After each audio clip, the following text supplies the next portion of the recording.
All right, let's jump right into this. Today, we're breaking down a modern romance that really gets you thinking about a huge question.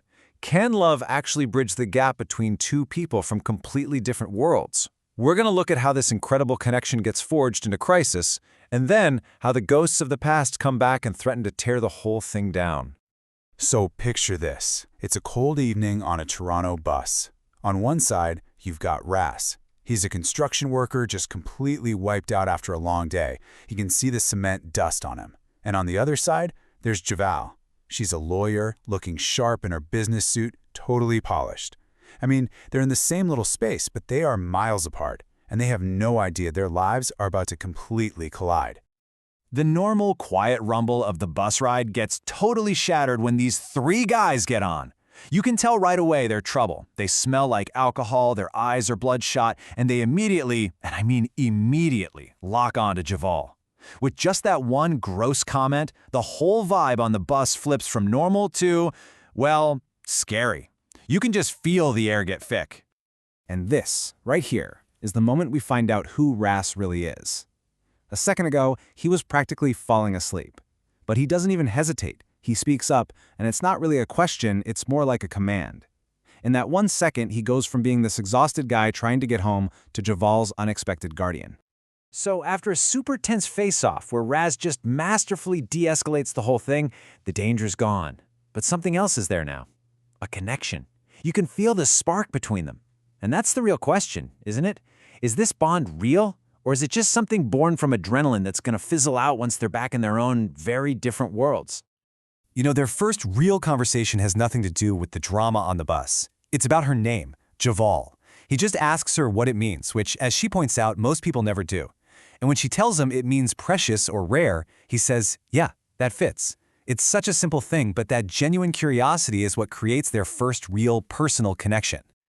So as they get closer, Rassi invites Javal to a house party, and oh boy, the culture gap is on full display. His world is loud, it's packed with people, it's amazing home-cooked food being served in a basement. Her world? It's all high-rise offices and stuffy formal events. She is a fish out of water for sure. And this is just a perfect example of that clash. Javal's a vegetarian, and the woman dishing out the food playfully calls her out on it. It could have been a super awkward moment, right? But Ras, with his amazing charm, he just smooths the whole thing over, makes everyone laugh, and turns what could have been really tense into a moment of connection. And then things get really serious. Javal meets Ras's sister, Hedda, and she gives her this warning. And let me tell you, it is chilling. It's not a threat, it's a promise. It just shows you how deep the loyalty runs in his family. Being with Ras means you're in a circle where people are fiercely protective, and there are real consequences if you break that trust. Okay, so this is where the whole story just pivots. The conflict that's going to test everything doesn't happen on the street or at a party. It happens in the one place where Javal has all the power, her sleek corporate law office. The symbol of her entire world is about to become the backdrop for their biggest challenge. And it all comes down to this, a plain old manila folder. It's dropped on her desk by her narcissistic ex-husband of all people. It's such an everyday object, but what's inside is information about Ras's past, a past he never told her about.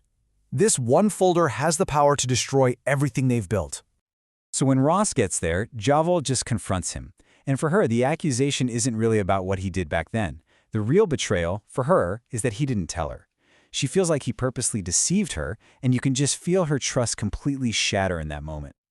And this is where their two worlds just slam into each other. For Javal, this is a huge deal. Her entire career is built on having a perfect reputation, and in her world, who you associate with is everything. She sees this as a lie that puts her whole professional life at risk. But Roz's point is, he was scared. He wanted her to know him, the man, before she saw the record because he knew the world would judge the paper first.